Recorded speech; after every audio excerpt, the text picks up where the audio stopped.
और डिटेल में हम लोगों ने कार्बोहाइड्रेट को पढ़ा था और उसके साथ एमसीक्यू भी कवर कर लिए थे हम लोगों ने, और फिर फैट को देखा था, है ना। आज हम क्लास में प्रोटीन देखेंगे, प्रोटीन, फाइबर, वाटर, ठीक है, ये सारी चीजें देखेंगे आज हम क्लास में। तो प्रोटीन पढ़ेंगे आज। प्रोटीन वाला ओपन कर लीजिए आप। हाँ, प्रोटीन से सब लोग समझ में आता है प्रोटीन क्या है, बताइएगा। प्रोटीन एक क्या है, न्यूट्रिएंट्स है ना, पोषक तत्व है प्रोटीन। आप लोग बताइएगा प्रोटीन कहाँ से प्राप्त होता है, उसका सोर्स बता सकते हैं आप में से कोई? प्रोटीन कहाँ से प्राप्त होता है? चिकन दूध से, मटन से, फिश से, पल्सेस से, कहाँ से? सोयाबीन से। सोयाबीन चिकन, से। मटन, फिश, पल्सेस हाँ, और सोयाबीन। मटन, फिश, अंडे से होता है, दूध से, पनीर से दूध होता है, दूध से होता है। पनीर, दूध। Okay good. कार्य क्या हो सकते हैं प्रोटीन के, बताइए। बॉडी हाँ बिल्डिंग। फूड की रक्षा करना। हाँ हाँ गुड। रहने रुकिए यहाँ पर। हाँ हाँ हाँ, क्या बोले, कार्य? टूट फूट बॉडी की बिल्डिंग में रक्षा काम आता है, करना। मसल्स की रिकवरी करना। पेड़ का हाँ, कार्य। हमारे मसल सेल टिश्यू को रिप्लेसमेंट करना, टूटे फूटे को अच्छे से बनाना, ठीक है गुड। चलिए, तो प्रोटीन के बारे में कार्य पढ़ेंगे, सोर्स क्या है वो पढ़ेंगे, है ना। प्रोटीन कैसे बनता है, कितने अमीनो एसिड होते हैं वो देखेंगे, कहाँ कहाँ से अमीनो एसिड प्राप्त होते हैं, सोर्स से प्राप्त होते हैं, कितने सोर्स से प्राप्त होते हैं, है ना। या फिर हमारे शरीर में भी कुछ अमीनो एसिड रहते हैं क्या, हमारे शरीर में भी प्रोटीन रहते हैं क्या, प्रोटीन्स, ये जो हार्मोन्स भी होते हैं, है ना। चलिए, ये सारे बारे में देखेंगे हम। चलिए, तो प्रोटीन एक क्या है, वो एक अत्यधिक जटिल कार्बनिक पदार्थ है। अत्यधिक जटिल का मतलब क्या हुआ कि जैसे हम एक साधारण तौर पर कार्बोहाइड्रेट है ना, उसको हम तोड़ सकते हैं, है ना। उससे ज्यादा थोड़ा जटिल रहेगा तो वो फैट रहेगा, है ना। लेकिन फैट से भी ज्यादा जटिल जो होता है प्रोटीन होता है, मतलब प्रोटीन को तोड़ना थोड़ा सा मुश्किल हो जाता है, यानी उसको पचाना मुश्किल हो जाता है, ठीक है। इसलिए इसको जटिल कार्बनिक बोला जाता है, क्योंकि इसका जो है ना एन एन उसमें मिलता है, ठीक है। जैसे कि प्रोटीन में एन भी जोड़ा जाता है, जिससे कि प्रोटीन बनता है, ठीक है, एन को मिलाकर। नाइट्रोजन, एन यानी नाइट्रोजन, ठीक है। यहाँ पर देखिए एक जटिल कार्बनिक पदार्थ है प्रोटीन, ये सभी को पता ही है। पेप्टाइड बांड के माध्यम से एक साथ जुड़े कई एमिनो एसिड से बने होते हैं। मैंने बोला ना एमिनो एसिड से बने होते हैं, जो कि हमारे शरीर में 20 मतलब हमारे शरीर में 10 प्रकार के एमिनो एसिड होते हैं पहले से, ठीक है। और जो 10 एमिनो एसिड होते हैं ना, वो हाँ एमिनो एसिड ही बोल सकते हैं ना हम इसको। हाँ, एमिनो एसिड जो होते हैं ना, वो हम सोर्स से प्राप्त करते हैं, यानी भोज्य पदार्थ से प्राप्त करते हैं। तो कुल मिलाकर हमारे लिए 20 प्रकार के एमिनो एसिड काम करते हैं, ठीक है। तो ये कैसे होते हैं एमिनो एसिड, तो पेप्टाइड बॉन्ड के माध्यम से एक साथ से जुड़े होकर होते हैं, इसी को हम प्रोटीन बोलते हैं सिंपल भाषा में, ठीक है। प्रोटीन में क्या होता है, तो प्रोटीन में जैसे कार्बोहाइड्रेट होता ही है, कार्बन होता है, सॉरी कार्बन होता ही है, हाइड्रोजन भी होता है और ऑक्सीजन भी होता है, प्लस इसमें नाइट्रोजन जुड़ता है, इसकी वजह से इसको प्रोटीन कहा जाता है। तो कार्बन, हाइड्रोजन और ऑक्सीजन मिलाएंगे इसमें, जैसे कि हम लोगों ने पढ़ा था ना C6, कार्बन 6, हाइड्रोजन 6, ऑक्सीजन 6, यही था ना। कार्बन 6, हाइड्रोजन 12 था, ठीक है, और ऑक्सीजन था। कार्बन 6, हाइड्रोजन 12 और ऑक्सीजन था, ठीक है। इसको मिलाकर हम लोगों ने कार्बोहाइड्रेट बोला था, है ना। वैसे इसमें नाइट्रोजन मिलता है तो इसको हम बोलते हैं प्रोटीन, ओके। अतः यह नाइट्रोजनिक पोषक तत्व है, ऐसे हम बोल सकते हैं नाइट्रोजनिक पोषक तत्व है। गैर एमिनो एसिड शरीर द्वारा बनाए जाते हैं, मैंने अभी बताया। जो मतलब गैर यानी सोर्स से प्राप्त नहीं होता है, किसी पदार्थ से प्राप्त नहीं होता, किसी भोज्य पदार्थ से प्राप्त नहीं होता है, उसको हम गैर बोलते हैं, ठीक है, क्योंकि वो हमारे शरीर से प्राप्त होता है, शरीर में वो प्राप्त होता है, ठीक है। ये भी हमारे लिए गैर गैर बोला जाता है, लेकिन ये भी हमारे लिए आवश्यक होता है, ठीक है। लेकिन ये सोर्स के तुलना में इसको गैर बोला गया है, यानी सोर्स से प्राप्त ना होकर हमारे शरीर से प्राप्त होता है, इसलिए इसको गैर अमीनो एसिड बोला गया है। डन। और एमिनो एसिड बोलेंगे यानी आवश्यक बोलेंगे तो वो हमारे भोज्य पदार्थ से मिलेंगे 10 एमिनो एसिड, ठीक है। टोटल मिलाकर 20 एमिनो एसिड से प्रोटीन बनते हैं, ठीक है। अलग अलग प्रोटीन बनते हैं, एक प्रोटीन नहीं होता है, अलग अलग प्रोटीन होते हैं। जैसे मसल्स में अलग होता है ना, मायोसिन कुछ प्रोटीन बोला जाता है। जैसे कीटो में जो उसकी त्वचा होती है उसको अलग प्रोटीन बोला जाता है, ठीक है। ये सारी चीजें अलग अलग प्रोटीन के नाम भी हम लोग देखेंगे। चलिए, जबकि आवश्यक अमीनो एसिड शरीर द्वारा नहीं बनाया जा सकता है। प्रोटीन का निर्माण 20 प्रकार के अमीनो अम्ल से मिलकर बनता है, अभी मैंने बताया था, जिसमें 10 प्रकार के अमीनो अम्ल शरीर द्वारा प्राप्त होते हैं, है ना, और शेष 10 प्रकार के अमीनो अम्ल जो होते हैं वो हमारे भोजन के द्वारा प्राप्त होते हैं। डन। आपके पास सभी अमीनो एसिड होने चाहिए, सभी होने चाहिए, देखिएगा, है ना, होने चाहिए, ताकि अपना शरीर विभिन्न प्रकार का प्रोटीन का निर्माण हो सके। मैंने बोला ना अभी आपको कि अलग अलग प्रोटीन होते हैं, एक प्रोटीन नहीं होता, अलग अलग प्रोटीन होते हैं, मसल्स में अलग होते हैं, कीटों की त्वचा में अलग होती है, ठीक है, अलग अलग प्रोटीन होती है। अतः प्रोटीन अमीनो अम्ल का बहुलक होता है, यानी बहुत सारे अमीनो अम्ल का एक प्रोटीन होता है, बहुलक प्रोटीन होता है, इसलिए बोला गया है कि बहुलक, अम्ल का बहुलक, बहुत सारे अम्ल से क्या बनता है, प्रोटीन बनता है।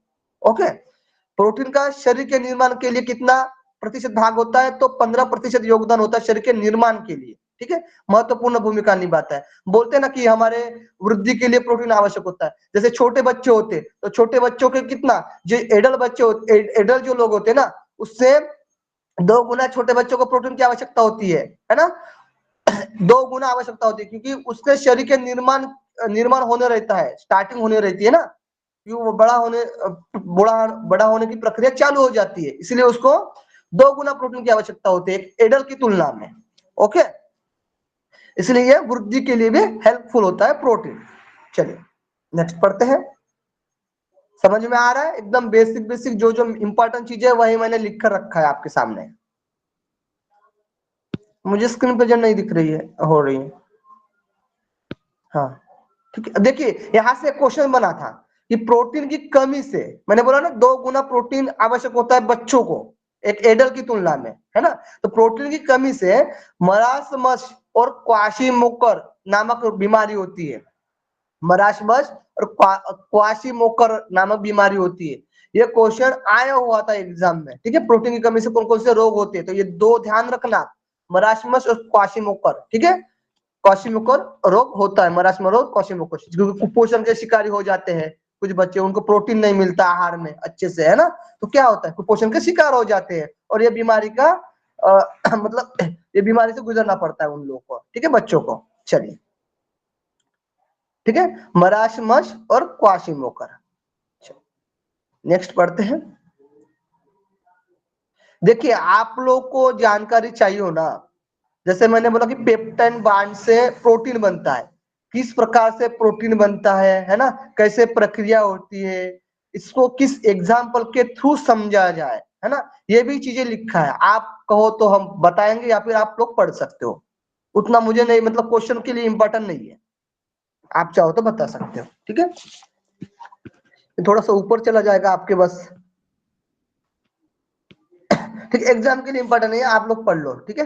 नेक्स्ट पढ़ेंगे हम, एक टेबल में है, एक टेबल में इसको रख दिया है मैंने सारा चीजें, ठीक है, आप लोग पढ़ लेना। चलिए अब देखिए, प्रोटीन में विविध रसायनों का प्रतिशत देखते हैं। अब प्रोटीन में क्या क्या रसायन पाए जाते हैं, मैंने आपको बोला था, कार्बन पाया जाता है, हाइड्रोजन पाया जाता है, ऑक्सीजन पाया जाता है और नाइट्रोजन पाया जाता है ना, मेनली ये 4 पाए जाते हैं, है ना। इन अमीनो एसिड में जैसे कार्बन जो होता है ना वो 50% पाया जाता है, कितना परसेंट पाया जाता है, तो 50% पाया जाता है, देखिए कार्बन, और हाइड्रोजन जो होता है ना 7% पाया जाता है। जो 20 प्रकार के अमीनो एसिड है जो हमारे शरीर में होते हैं 10 प्रकार के, और 10 प्रकार के हमारे भोजन से प्राप्त होते हैं, उसमें जो है ना कार्बन पाया जाता है 50%, हाइड्रोजन 7% पाया जाता है, ऑक्सीजन 32% पाया जाता है, और नाइट्रोजन 15% पाया जाता है, ठीक है, और बाकी सल्फर फास्फोरस ये थोड़ा सा कम कम परसेंट है, 3% है, ठीक है। मेनली तो कार्बन, हाइड्रोजन, ऑक्सीजन, नाइट्रोजन, ये मुख्य ध्यान रखना है आपको। ओके, कार्बन 50%, हाइड्रोजन 7%, ऑक्सीजन 32% और नाइट्रोजन 15%, कितना हो गया, टोटल कर सकते हो क्या आप लोग, 70, 72, 74, अरे तो ज्यादा दिख रहा है मुझे, ये अलग अलग की इसमें सेंस से हो सकता है, ठीक है, अलग अलग के सेंस, 100% का टोटल होता है, पूरे 100% है सर। पूरा 100% है ना, हम्म। तो फिर कोई दिक्कत नहीं है, ठीक है, 80, 70, हाँ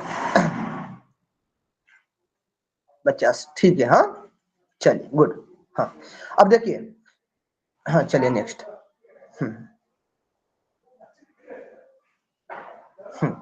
देखिए नेक्स्ट देखिएगा, यहां से क्वेश्चन पूछा जाता है आप लोग के लिए। मैंने बोला था ना अमीनो अम्ल जो शरीर से प्राप्त होते हैं 10 और 10 कहाँ से प्राप्त होते हैं बताइए? खाने से। फूड से फूड से प्राप्त होते हैं ना, भोजन से प्राप्त होते हैं। ओके, इसको मिलाकर क्या होता है? बहुलक। इसी का बहुलक किसको बोला जाता है? इनको मिलाएंगे तो क्या बनता है?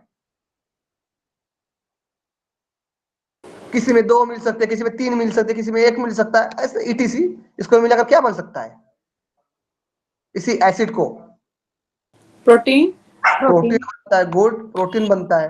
हाँ, जो कि अलग अलग उससे अलग अलग प्रोटीन भी होती है, अलग अलग प्रोटीन का निर्माण होता है, वो भी पढ़ेंगे हम। किसमें किस भोजन में क्या प्रोटीन पाया जाता है वो भी देखेंगे। ठीक है, चलिए।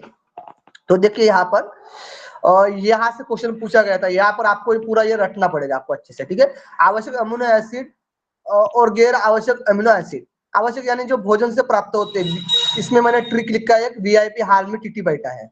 ठीक है, एकदम सिंपल है, 2-3 बार बोल दोगे तो आपको याद हो जाएगा। वीआईपी हाल में टीटी बैठा है, वीआईपी हाल में टीटी बैठा है, वीआईपी हाल में टीटी बैठा है। ठीक है, इस प्रकार 2-3 बार बोलोगे तो याद हो जाएगा।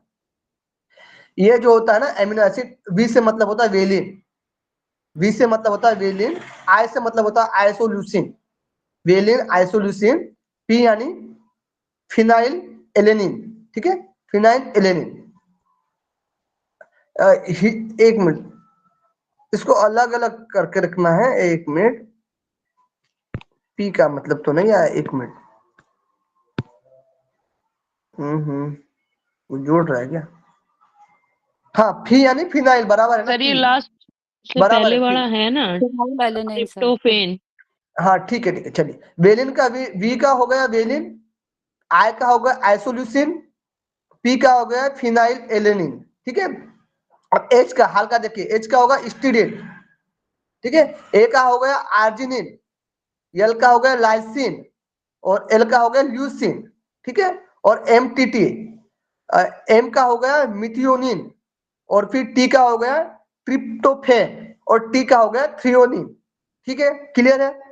Valine, isoleucine, phenylalanine, histidine, arginine, lysine, leucine, methionine, tryptophan, threonine. याद हो गया? ट्रिक वीआईपी हाल में टीटी बैठा, याद हो गया ये? हाँ बताइए ममता जी, मनीता जी। तो जो ये अभी आपने बताया एसेंशियल होते हैं, ये हमारी बॉडी में पहले ही होते हैं या हमें खाने से मिलते हैं? पहले होते हैं। आवश्यक नहीं नहीं नहीं नहीं, आवश्यक एमिनो एसिड जो हमें जरूरत होती है भोजन से प्राप्त।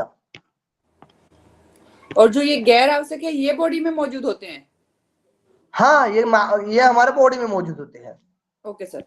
क्योंकि इसकी आवश्यकता नहीं होती है ना, ये ऑलरेडी हमारे शरीर में है, बॉडी में है। Okay sir. ओके। आवश्यक किसको बोलेंगे? जिसकी जरूरत हो, है ना? चलिए, एक बात ध्यान रखिए, मैंने भी एग्जाम में ऐसे ही आइडिया लगाया। ठीक है, याद नहीं हो रहा है ना सिंपल एग्जाम के टाइम पर, वीआईपी हाल में टीटी बैठा, इतना याद रखो और ये 2-4 बार अच्छे से रट लो। मतलब एक ही पढ़ो आवश्यक अमीनो एसिड, आपका काम बन जाएगा। गैर आवश्यक अमीनो एसिड नहीं भी पढ़ोगे ना तो गेस कर सकते हो। समझ में आ रहा है मैं क्या बोल रहा हूँ?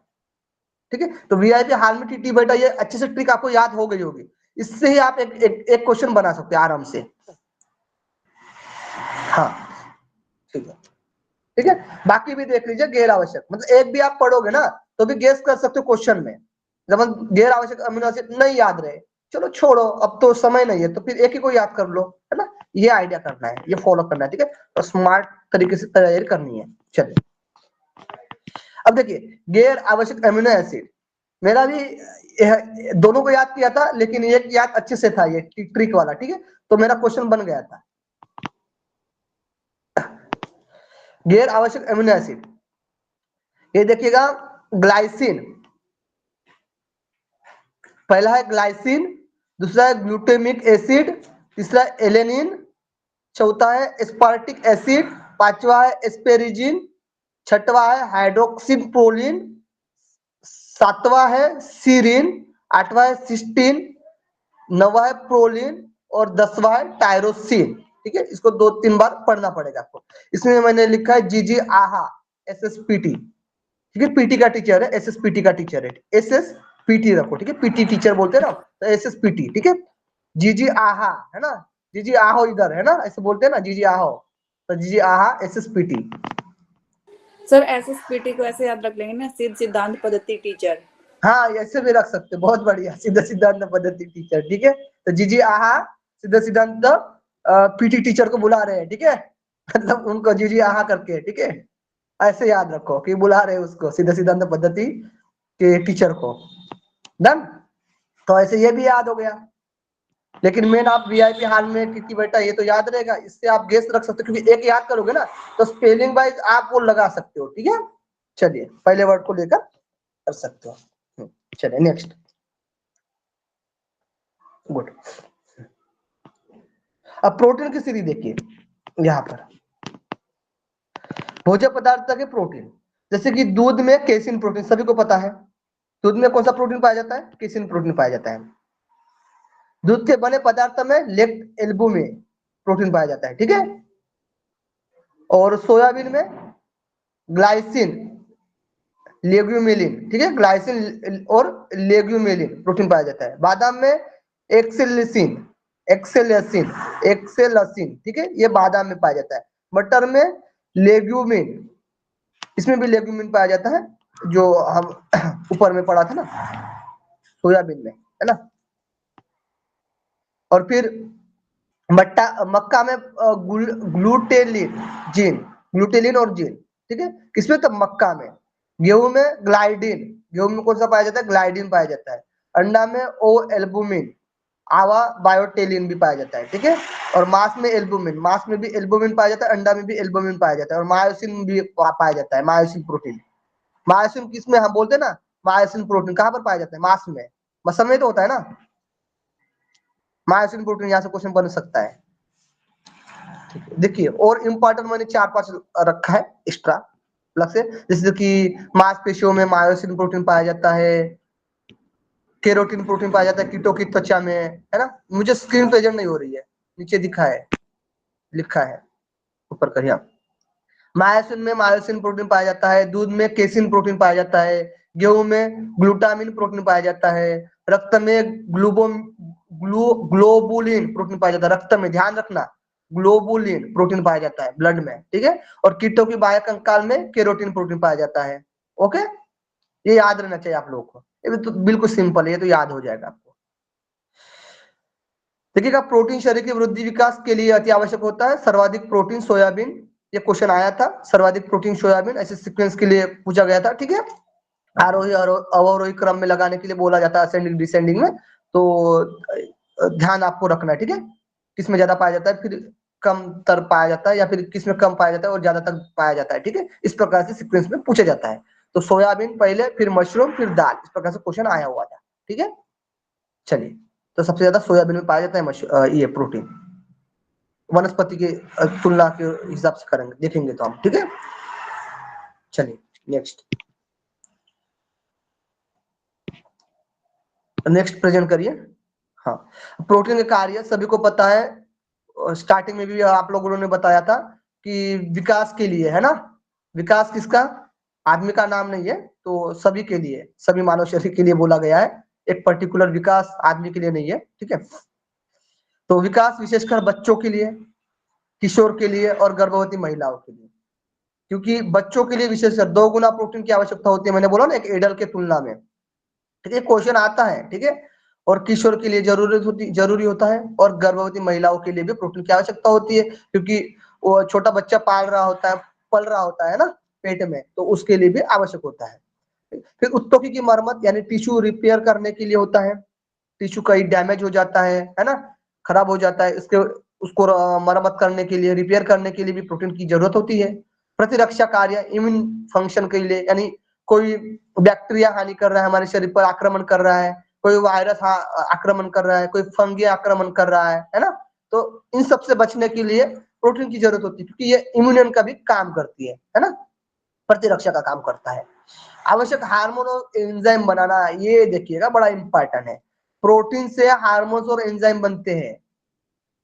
अब हार्मोन्स हमारे जो एक्सोक्राइन और इंडोक्राइन जो ग्लैंड्स होती है, उससे जो हार्मोन्स मतलब इंडो से हार्मोन्स स्रावित होता है और एक्सो से एंजाइम स्रावित होता है, और ये दोनों जो होते हैं ना वो प्रोटीन से बने होते हैं, ठीक है। इसीलिए तो प्रोटीन तो बहुत ही जरूरत होता है, क्योंकि हार्मोन्स की इनबैलेंस से हमारे जो शरीर की प्रकृति कभी भी अच्छी रह सकती है और कभी भी बिगड़ सकती है, कोई अता पता नहीं है ना। इसलिए हमको हार्मोन्स को बैलेंस रखने के लिए भी हमें प्रोटीन की जरूरत होती है, और प्रोटीन भी हमें अलग अलग प्रोटीन भी होते हैं, तो जिस जिस जरूरत की प्रोटीन होती है, प्रोटीन की जरूरत पड़ती है, हमें उस प्रोटीन को भी लेना पड़ता है, ठीक है। जैसे कि 10 प्रोटीन तो हमारे शरीर में ऑलरेडी है जिसकी जरूरत नहीं है हमारे लिए, लेकिन जिसकी जरूरत होती है वो हमारे भोजन से हमें आहार से लेना पड़ेगा, ठीक है। चलिए, जैसे हम लोगों ने ऊपर पढ़ा था, दूध पढ़ा था, पनीर पढ़ा था, जो भी है ना इटीसी, अंडा, मछली, जो इटीसी है उसको हम लोग पढ़ा था, सोयाबीन पढ़ा था, तो उससे प्राप्त होते हैं। जैसे यहाँ पर देखिएगा, प्रोटीन से प्राणिज भोज्य पदार्थ और वनस्पति भोज्य पदार्थ, जैसे कि प्राणिज भोज्य पदार्थ से जैसे कि मांस, मछली, यकृत, लीवर, ठीक है, और अंडा, दूध से बने खाद्य पदार्थ, इनसे प्रोटीन पाया जाता है। ये जो है ना प्राणिज यानी जो प्राणी है ना उनसे प्राप्त होता है, ठीक है। जैसे मनुष्य हो सकता है, जानवर हो सकते हैं, इटीसी, ठीक है। वनस्पति भोज्य पदार्थ, गेहूं के अंकुर, दालें, सूखी सेम, सोयाबीन, आलू, गाजर, शलजम, मेवे, गिरी वाले फल व तिलहल, ठीक है। ये सबसे क्या है, ये सबसे भी प्रोटीन प्राप्त होता है। हाँ, पीयूष जी कुछ बोल रही है, बताइएगा। सर मैं ये पूछ रही थी, एक बार ये वाला बता दो कि हार्मोन्स एंडोक्राइन से रिलीज होते हैं। हार्मोन्स जो होता है एंडोक्राइन से होता है, ठीक है, अंतःस्रावी ग्रंथि से रिलीज होते हैं, और जो एक्सोक्राइन जो बोलते हैं हम, बहिस्रावी जो ग्रंथि बोलते हैं, उससे जो होता है वो एंजाइम्स निकलते हैं, ठीक है। उसमें नली पाइप लगा होता है, डायरेक्शन होता है उसमें, और इसमें डायरेक्शन नहीं होता है, कोई पाइप नहीं लगाया जाता है। हार्मोन जो स्रावित होते हैं वो, ठीक है, केमिकल टाइप होता है, ओके, जो ब्लड में मिक्स सर होकर जाते हैं जैसे। हाँ, इनका बताइए। ऐसे ही रहता होगा ना सर, जैसे एंडोक्राइन है जो डायरेक्ट ब्लड में डालते हैं वो तो एंडोक्राइन होते हैं, और एक्सोक्राइन जो ब्लड में ना छोड़ के बाकी बॉडी पार्ट में रिलीज होता है। जी जी, जैसे कि आपका स्वेद हो गया, ठीक है, जैसे कि आपकी आइल ग्रंथि हो गई, आइलिंग निकल रहा है, जैसे कि आपका क्या बोलते हैं मौन, वो जो कान में होता है वो निकलता है, ये सब एक्सो के हैं। और एक जो होती है दोनों मिश्रित होती है, जिसको पैनक्रियाज बोलते हैं, उसमें हार्मोन्स और एंजाइम भी निकलते हैं, ठीक है, और वो दूसरी सबसे बड़ी ग्रंथि होती है लिवर के बाद, ठीक है। आप लोग को गुलशन सर ने तो पढ़ाई मतलब अच्छे से बता रहे हैं, ठीक है, तो वहां से तो आपका क्लियर हो ही गया होगा, जो ग्लैंड्स का टॉपिक जो है वो आप लोगों ने क्लास अभी मिस की होगी तो। करवाया। अच्छा, अभी अभी करवा रहे हैं, ठीक है। तो सर लिवर नहीं, सर लिवर नहीं, पिट्यूटरी ग्लैंड है सबसे बड़ी। पिट्यूटरी है सर सबसे बड़ी, हाँ। ग्लैंड पिट्यूटरी किसने बोला सबसे बड़ी ग्लैंड है, बोला? पिट्यूटरी सबसे छोटी आएगी सर। छोटी है जी, कौन? बड़ी पैनक्रियाज है दूसरे नंबर पर, सबसे बड़ी है एक्सोक्राइन में क्या बोलते हैं लीवर। उसको हम? लीवर बोलते हैं, और लीवर। इंडोक्राइन में बोलते हैं थायराइड ग्रंथि बोलते हैं, ठीक है। सबसे बड़ी, सबसे छोटी जो होती है वो पिट्यूटरी ग्लैंड में आती है। पिट्यूटरी या पिनियल, दो में कंफ्यूजन हो जाता है, लेकिन फिर सर भी एक्सो एंडो के हिसाब से नहीं, ऑल ओवर सर मैंने भी यही पढ़ा है कि पिट्यूटरी सबसे बड़ी है और पीनियल ग्लैंड सबसे नहीं, छोटी है। मास्टर ग्लैंड बोलते हैं, उसे मास्टर ग्लैंड बोलते हैं पिट्यूटरी को। हाँ, बड़ी नहीं होती है। हाँ हाँ हाँ, ठीक ठीक ठीक, हाँ जी सर, ठीक है ठीक। बोलते हैं, और मास्टर ग्लैंड हाइपोथैलेमस को बोलते हैं, ठीक है। चलिए, जल पढ़ते हैं अभी, वो एनाटॉमी का टॉपिक नहीं है हमारा। उसमें घुसना नहीं है उतना। चलिए, जल तो बड़ी ध्यान रखना, मैंने अभी बताया, ठीक है। एक्सो और एंडो में भी जल, देखिए, जल एक वाहक के रूप में कार्य करता है। जल तो सभी को पता है, उसमें कोई दिक्कत नहीं, जल ही जीवन है ना। तो वाहक के कार्य के रूप में कार्य करता है। जल तो हमारे मतलब पृथ्वी पर भी 73% समथिंग है ना, और हमारे बॉडी में भी है उतना ही, है ना। तो जल सब में सबसे ज्यादा मात्रा में रहता है, देखिए बहुत सारे पदार्थ में। चलिए देखिए, जल एक वाहक के रूप में कार्य करता है, कोशिकाओं को पोषक तत्व वितरित करता है, और मूत्र के माध्यम से अपविष्ट द्रव्यों को क्या करता है, बाहर निकाल देता है, ठीक है। यानी जो काम के नहीं है उसको जल क्या करता है, बाहर निकाल देता है, और जो काम के है उसको अच्छे से रख कर क्या करता है, सेल में लगाता है, अच्छे से काम देता है, ठीक है, सेल का रिपेल करने में भी मदद होता है उसकी वजह से, है ना। चलिए, यह शरीर के तापमान और रक्त के आयनिक संतुलन के नियम में एक अनिवार्य कारक है। शरीर के तापमान को बनाए रखता है और रक्त के आयनिक जो भी केमिकल रिएक्शन जो भी होते हैं ब्लड में, ठीक है, उसके नियमन उसको अच्छे से बैलेंस, पोटेशियम हो गया, सोडियम हो गया, जो भी है उसको बैलेंस करने में भी मदद करता है, ठीक है, उसको भी बनाए रखता है, उस नियमन करता है। ओके, जल शरीर के चयापचय यानी मेटाबॉलिज्म के लिए भी आवश्यक होता है। जो भी हम खाना खाते हैं ना पचने के लिए, ठीक है, मेटाबॉलिज्म जो भी क्रिया होती है ना, उसके लिए भी क्या होता है, जल आवश्यक होता है। चलिए, जल प्राप्त के साधन, अब कहाँ से प्राप्त होता है, तो जैसे पेय पदार्थ के रूप में प्राप्त होता है जल, भोज्य पदार्थ के रूप में प्राप्त होता है, ऑक्सीकरण द्वारा प्राप्त होता है, ठीक है। जैसे भोज्य पदार्थ में दूध में 78% पाया जाता है, अंडा में 75% पाया जाता है, मांस में 40 से 75% पाया जाता है जल। ऊपर करिए थोड़ा और। पूजा जी आप लेट कर सुनते हो क्या? ध्यान है ना आपका? ठीक है, मांस में 40 से 75%, फल व सब्जियां में 70 से 90% पाया जाता है जल, अनाज में 8 से 20% पाया जाता है, और ब्रेड में 35% पाया जाता है, ठीक है। तो फल सब्जियों में सबसे ज्यादा देखने में आता है, 90% समथिंग देखने में आता है। ओके, जल संबंधित रोग कुछ है, देख सकते हो, हेपेटाइटिस ए और ई भी होता है। ई तो थोड़ा खतरनाक होता है ना, पोलियो, माइलिटिस, टाइफाइड, ये ईटीसी जो है वो जल संबंधित रोग होते हैं। ओके, चलिए, जल का तो हो गया, फाइबर देखते हैं। समझ में तो आ रहा है ना, बिल्कुल बेसिक चीजें हैं, ठीक है। किसी को समझ में नहीं आ रहा तो पूछ सकते हो, कोई दिक्कत नहीं है, हम फिर से बताएंगे।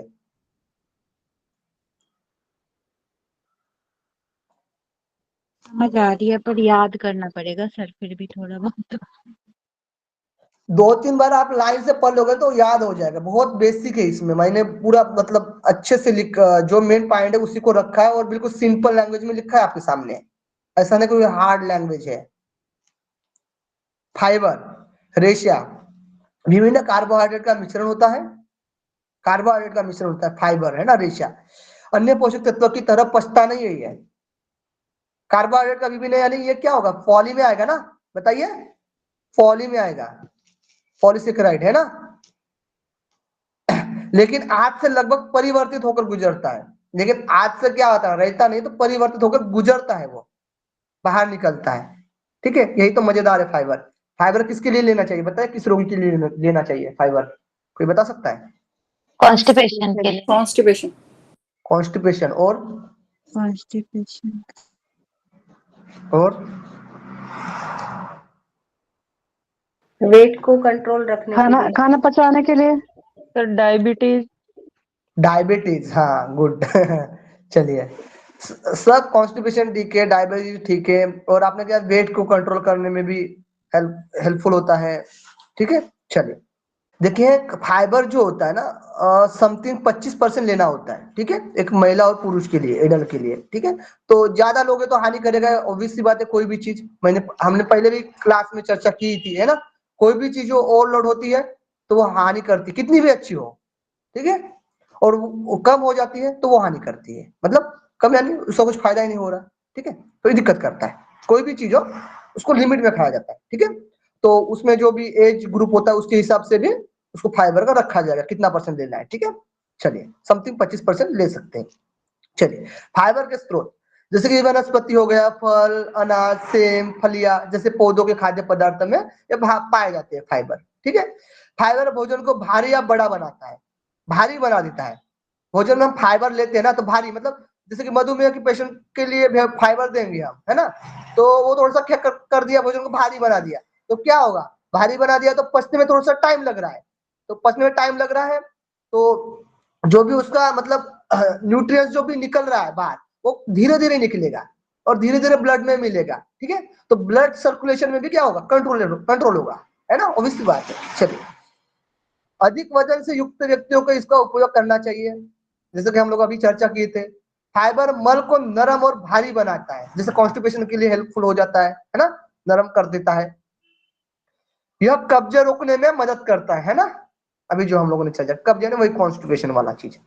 फाइबर पोषक तत्वों के अवशोषण को धीमा कर देता है ना, पोषक तत्वों के, यानी मैंने अभी बताया ना, जो न्यूट्रिएंट्स होते हैं, पोषक तत्व जो होते हैं, वो ब्लड में धीरे धीरे मिलते हैं फिर, क्योंकि प्रक्रिया धीरे धीरे हो जाती है, क्योंकि भोजन भारी हो जाता है फाइबर की वजह से, है ना। चलिए, इसीलिए यह पोषक तत्वों को धीरे धीरे रक्त प्रवाह में प्रवेश करने में मदद करता है, अतः यह मधुमेह के रोगियों के लिए भी महत्वपूर्ण है। यह कार्बोहाइड्रेट का प्रकार है जो आपके पाचन तंत्र को स्वस्थ रखने में मदद करता है। ओके, तो कार्बोहाइड्रेट का भी वो भी क्या पॉली में आएगा, है ना, बहुत सारे कार्बोहाइड्रेट का मिक्स करके वो फाइबर। चलिए, क्लियर यहां तक?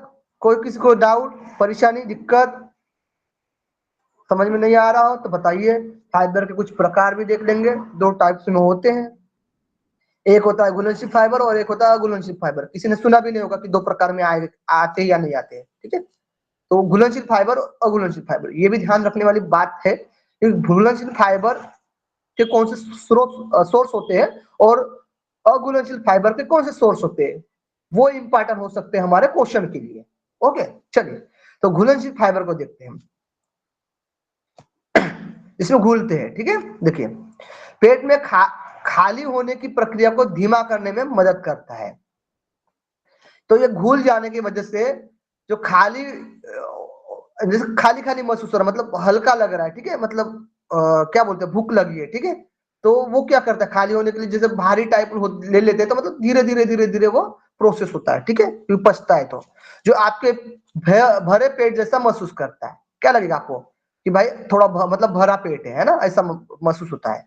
कोलेस्ट्रॉल कम करने में भी ये मदद होता है, क्योंकि धीरे धीरे पचने से, न्यूट्रिएंट्स धीरे धीरे ब्लड में जाने से, ठीक है, कोलेस्ट्रॉल में भी क्या होती है, कमी आ सकती है, क्योंकि जो एक शुगर वाले इसमें ये हेल्पफुल हो सकता है, ठीक है, रक्त शर्करा के स्तर को स्थिर रखता है, यही जो मैंने बोला कि मधुमेह के लिए। ओके, अब देखिए स्रोत क्या है, तो फल, सब्जियां, जई, जौ और फलियां, ये जो होते हैं ना, ये घुलनशील होते हैं, घुलने लायक, ठीक है, तो ये लेना चाहिए हमें, फल, सब्जियां, जई, जौ और फलियां। अब अघुलनशील फाइबर देखिए, जो कि प्रतिरोधी स्टार्च छोटी आंत में नहीं पचता है और इसके बजाय वो बड़ी आंत में पहुंच जाता है। तो प्रतिरोधी जो स्टार्च जो होता है, मंड जो होता है, वो छोटी आंत में नहीं पचता है, पता है आप लोगों को, ठीक है, इसके बजाय वो क्या होता है, बड़ी आंत में पहुंच जाता है, और यह अच्छे बैक्टीरिया के लिए उत्पादन में सहायता होती है। बड़ी आंत में क्या होता है, अच्छे बैक्टीरिया पाए जाते हैं, ठीक है, तो इसमें वो पहुंच जाता है, ठीक है।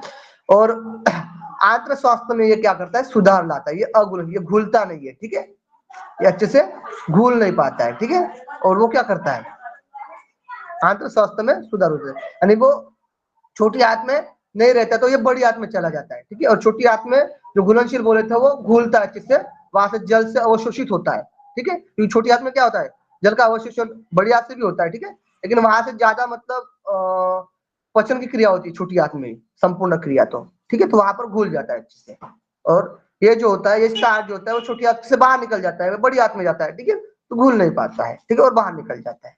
चलिए, जैसे कि अनाज मतलब कवर में जैसे पाया जाता है, ठीक है, स्टार्च जो होता है अनाज के छिलके में, अखरोट, बीज, गेहूं के चोकर में, है ना, ये सब। किसी का डाउट था क्या, बताइए।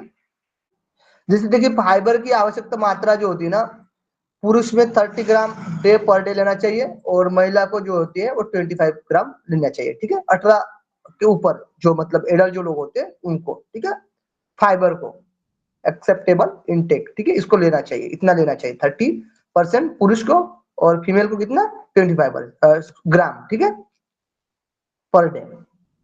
अब किस किस आहार में कितना कितना ग्राम पाया जाता है ना, कौन, फाइबर, ठीक है, वो भी देखेंगे।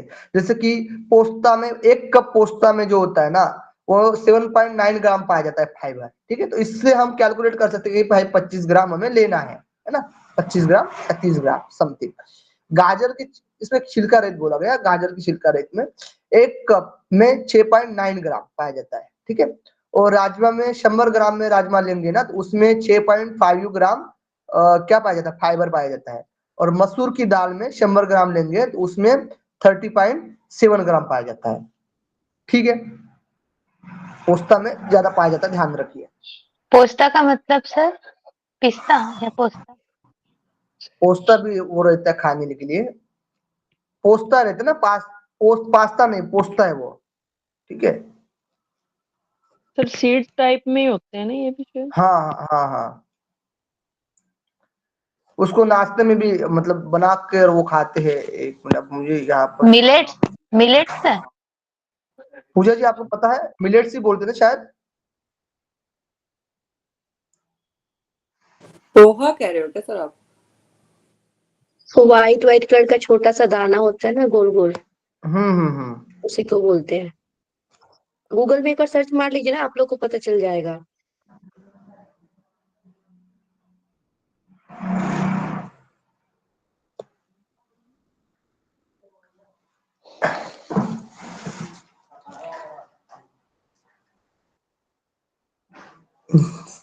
साबूदाना तो नहीं ना, साबूदाना नहीं। कह रहे हैं सर।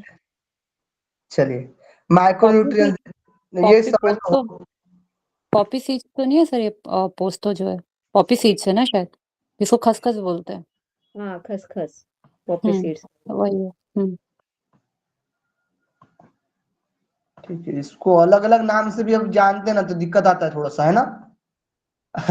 अलग अलग स्टेट के लोग भी जुड़े हुए, तो अलग अलग अपने लैंग्वेज में बहुत लोग जानते हैं, कभी इंग्लिश में जानते, कभी इंग्लिश में जानते नहीं, अपने लैंग्वेज में जानते, थोड़ा सा दिक्कत आ सकता है ना। तो उसमें पिक्चर लगा देंगे ना तो सही हो जाता है। तो पिक्चर के लिए अभी मैंने प्रेजेंट नहीं किया था, तो इसलिए दिक्कत आया। मैं कल प्रेजेंट कर दूंगा, ठीक है। तो उसका पिक्चर का ही मैटर है, बाकी तो कोई दिक्कत नहीं है ना। चलिए,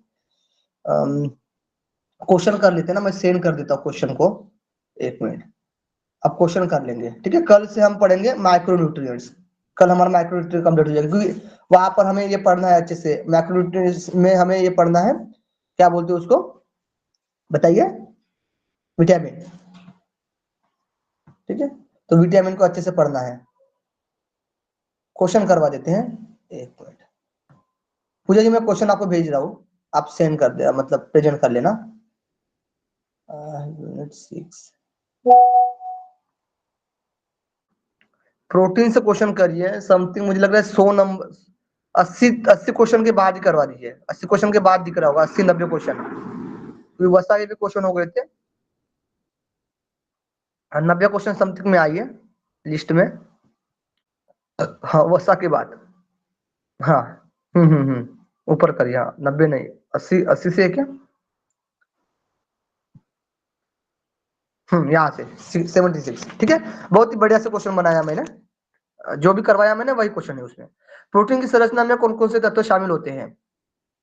carbon, hydrogen, oxygen, nitrogen, carbon, hydrogen, oxygen, sulphur, nitrogen, potassium, HON, phosphorus, potassium, first magnesium. Option. तो फर्स्ट ऑप्शन, ठीक है, कार्बन, हाइड्रोजन, ऑक्सीजन, नाइट्रोजन, ये तत्व पाए जाते हैं। चलिए, हाँ, एक गुड मंदिर। प्रोटीन के निर्माण के लिए किस प्रकार के अमीनो अम्ल की आवश्यकता होती है? 20। किस प्रकार, कितने कितने हाँ, किस प्रकार के अमीनो अम्ल की प्रोटीन के निर्माण के लिए, कितने प्रकार के, ना किस प्रकार ने, कितने प्रकार के अमीनो अम्ल की आवश्यकता होती है? तो वो है 20, ठीक है, 20। सर इसका 22 भी है ना कहीं कहीं? हाँ, वही बता रहा था मैं अभी जस्ट, देख 20 ऑप्शन में नहीं रहा ना, तो 22 लगा सकते हैं, लेकिन पता है बहुत पहले का क्वेश्चन था, योगा में ही पेपर, योगा के पेपर में ही क्वेश्चन आया था पीवाईक्यू में, कि 20 ऑप्शन था उसमें, ठीक है, 20 ऑप्शन नहीं था समथिंग, तो 20 को लगाया गया वहां पर, ठीक है। लेकिन अभी इन फ्यूचर तो वो मतलब क्वेश्चन नहीं दिया जाएगा, मुझे लग रहा है समथिंग 2 20। अमीनो एसिड बच्चों में पाए जाते हैं, बाद में वो हमें अडल्ट में नहीं रहते वो। हाँ, बच्चों में, हाँ, ठीक है, सही। कहीं पर जो होता है 21 भी देखने में आता है, ठीक है। तो ध्यान रखना, 20-21 वाला भी कंसेप्ट आप लोग ध्यान रखना। जो 2 होते हैं ना, सही बात बोले कि बच्चों में जो पाया जाता है, छोटे बच्चे में, फिर उसके बाद क्योंकि उसको जरूरत होती है, ठीक है, तो वो 2 से उसकी जरूरत पूरी हो जाती है, ठीक है, उसके बाद वो नहीं पाए जाते हैं। चलिए, गुड। प्रोटीन की कमी से कौन कौन सी बीमारियां हो सकती है, बताइए? मराशमस, क्वाशीमोकर, दोनों, कोई नहीं? दोनों। सही आंसर, दोनों। आंसर दिखाइएगा मत, ठीक है, दोनों, मराशमस और क्वाशीमोकर, ठीक है, यहाँ से क्वेश्चन पूछा गया था। चलिए नेक्स्ट क्वेश्चन पर चलते हैं। नेक्स्ट क्वेश्चन है प्रोटीन का मुख्य घटक कौन कौन से होते हैं? प्रोटीन के मुख्य घटक बताना है आपको। Oxygen, hydrogen. कार्बन है, नाइट्रोजन। क्योंकि कार्बन तो 50% पाया जाता है ना, और नाइट्रोजन में समथिंग 15% पाया जाता है ना। हाइड्रोजन तो सर 7% पाया जाता हाइड्रोजन और ऑक्सीजन होता है, कार्बन और ऑक्सीजन। है। कार्बन ज्यादा होता है ना 50%, ऑक्सीजन 32 होता है सर। अरे भाई और उसको अमाइनो इसमें एसिड बोलते हैं ना, नाइट्रोजन जो अमाइनो एसिड होता है तो उसमें एन प्रेजेंट होता है, तो सिंपल से नाइट्रोजन तो होगा ही होगा उसमें। नाइट्रोजन तो होगा ही होगा, नाइट्रोजन को छोड़ोगे तो कैसे चलेगा भाई? फिर तो वो सर ना वसा में कार्बन और ऑक्सीजन ना 32% है और नाइट्रोजन कम है 7% के आसपास। ये नाइट्रोजन देखिए 15 है ना। कार्बन और ऑक्सीजन को लोगे ना तो वसा में भी आएगा, कार्बोहाइड्रेट में भी आएगा, तो वो प्रोटीन में नहीं गिनेगा ना, फिर दिक्कत आएगा। नाइट्रोजन भी होगा बट तो ऑक्सीजन का भी बड़ा रोल है। नाइट्रोजन लेना है, नाइट्रोजन को साथ में लेकर चलना है प्रोटीन के साथ। कभी भी हो प्रोटीन की बात आएगी तो नाइट्रोजन को लेकर जाना है, ठीक है। करेक्ट। तो नाइट्रोजन को लेंगे तो कार्बन ज्यादा परसेंट में पाया जाता है, तो इसीलिए बोला गया, ठीक है, कार्बन और नाइट्रोजन आएगा। ओके जी मुकेश जी। सर मैं ये नहीं बोल रहा हूँ, मतलब कार्बन था ना 50% था, नाइट्रोजन 7%, ऑक्सीजन 32% ऐसे था जी सीक्वेंस। बिल्कुल बिल्कुल बिल्कुल बिल्कुल। हाइड्रोजन 7% था, नाइट्रोजन 15%। नाइट्रोजन 15% था ना शायद। 15% था और नाइट्रोजन, ऑक्सीजन 32 था। और हाइड्रोजन जो था 7% था, ठीक है। चलिए प्रोटीन का मुख्य कार्य क्या है? ऊर्जा उत्पादन करना, उत्तक निर्माण करना, हार्मोन उत्पादन करना, सभी सभी है। ठीक है। हार्मोन के साथ आप एंजाइम में ध्यान रख सकते हो। चलिए नेक्स्ट।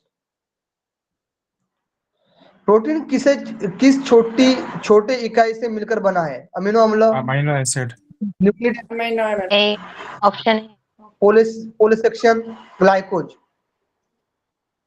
Amino acid. एमिनो अम्ल से बना है, एमिनो एसिड से बना है ना, पेप्टाइड बॉन्ड से। चलिए अमीनो अम्ल से मिलकर जो बीच में जो पेप्टाइड बॉन्ड होता है, ठीक है, उससे प्रोटीन बना। प्रोटीन की साधारित संरचना में कौन से बॉन्ड होते हैं?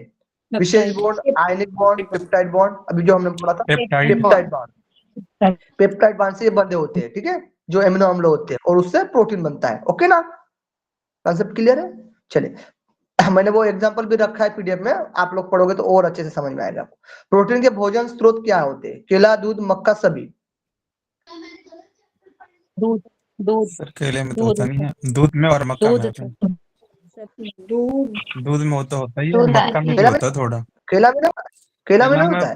मैग्नीशियम होता है, पोटेशियम होता है सर, फास्फोरस पोटेशियम और होता है केला मैग्नीशियम में। होता है केले में, पोटेशियम और इसमें माइक्रो न्यूट्रिएंट्स पाए जाते हैं बेसिकली फ्रूट्स में। तो जो मेजर सोर्स है इन सारे ऑप्शन में सर होना तो दूध चाहिए था। केले में दूध। प्रोटीन मिलता है सर। सभी ठीक है, इसको चेंज कर देंगे आगे में। पोटेशियम, मैग्नीशियम, फास्फोरस होता है केले में। मक्के में इसको कार्बोहाइड्रेट आएगा ना सर? मक्के में मक्के में कार्बोहाइड्रेट, प्रोटीन भी होता है थोड़ा सा। ऑप्शन बी चलिए। कर दो ना, इसका आंसर में बी कर दो ना। इसमें देखिए थोड़ा सा पाया जाएगा तो ज्यादा पाया जाता है, ऐसे क्वेश्चन करना पड़ेगा फिर हमको, ठीक है, क्वेश्चन को थोड़ा सा चेंज करना पड़ेगा, घुमाना पड़ेगा, ठीक है। दूध में तो सर 8 का वो होता है, बहुत कम होता है, 8 ग्राम के दूध आसपास होता है, तो एक गिलास पाया दूध जाता है में। ना, प्रोटीन पाया जाता है ना, प्रोटीन मिल रहा है वहां से, ठीक है, केसिन प्रोटीन पाया जाता है, ठीक है। दूध पीने के लिए बोला जाता है, वृद्धि के लिए, ठीक है, केसिन प्रोटीन पाया जाता है, तो वो ऑप्शन में आएगा ही। प्रोटीन का अधिक सेवन किस, तो उसमें चेंज कर देंगे, ठीक है, थोड़ा सा टेंशन मत लीजिए आप, ऑप्शन या फिर उसको चेंज कर। प्रोटीन का अधिक सेवन किस रोग से लिंक किया जाता है? डायबिटीज, गठिया, दिल की बीमारी, किडनी की समस्या। गठिया सर, और किडनी की समस्या भी होती है, वैसे गठिया है, अर्थराइटिस। मेनली अब 4 ऑप्शन होंगे तो 4 में से एक चुनना पड़ेगा, आपको गठिया चुनना पड़ेगा। गठिया ही सर। दिल की बीमारी भी आती है इसमें, 1 मिनट। गठिया है, दिल की बीमारी नहीं है। ठीक है, इसको चेंज कर देंगे, ठीक है। चलिए 1 मिनट, इसको क्वेश्चन प्रोटीन का सर क्वेश्चन फिर से दिखाओ सर प्लीज। इसको क्वेश्चन को देखना पड़ेगा मुझे अच्छे से, 1 मिनट, क्योंकि क्वेश्चन हाईलाइट नहीं किया है। चलिए हाईलाइट नहीं किया ना, गठिया होगा सर, गठिया है। हाँ, गठिया इसमें गठिया आएगा ना, हाँ ठीक है। वात रोग इस- जनरली बढ़ता है, लेकिन सर इसमें मैं एक चीज ऐड करना चाहूंगी, जनरली वो प्रोटीन से नहीं होता, उसमें दूसरा होता है सर, मेरे को याद नहीं आ रहा, लेकिन वो प्रोटीन नाम दिया जाता है उसको कि प्रोटीन में होता है, बट ये प्रोटीन नहीं होता है जिससे कि वात बढ़ता है। ठीक है, ठीक है, कोई नहीं।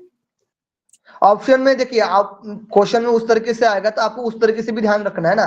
कभी कभी यार क्वेश्चन जो होता है डायरेक्टली पूछा जाता है, ना कि घुमा घुमा कर, ठीक है, तो ये भी ध्यान रखिए आप लोग, ठीक है। तो उसके तुलना में हम लोग लगा सकते हैं। चलिए नेक्स्ट, प्रोटीन का उपयोग शरीर में किस शंकु के लिए होता है? एक मैंने हाईलाइट नहीं किया है क्वेश्चन को, पता नहीं गलत भी हो सकता है क्वेश्चन। शंकु क्या होता है सर? शंकु क्या होता है, कौन क्या होता है बताइए। पता नहीं। शायद शंकु इस यहाँ पे कौन से तत्व के लिए किया गया होगा? एक मिनट, इस क्वेश्चन रहने दीजिए, मैं चेक कर लेता हूँ, ठीक है। ये थोड़ा सा अलग क्वेश्चन है, तो चेक करना पड़ेगा, क्योंकि ऑप्शन में गड़बड़ आ जाएगा तो क्वेश्चन गलत हो जाएगा, ठीक है। तो दिक्कत आ सकता है, आप कंफ्यूज हो जाओगे फालतू का, है ना। वहाँ तत्व लिखा हुआ होना चाहिए था सर, वो शंकु लिख दिया है। चलिए उसका रहने दीजिए, समय भी हो गया है, ठीक है। कल मैं उसको चेक कर लेता क्वेश्चन को अच्छे से, और जो हमारे काम के क्वेश्चन है वो रख देंगे, है ना, और बना देंगे, चलेगा।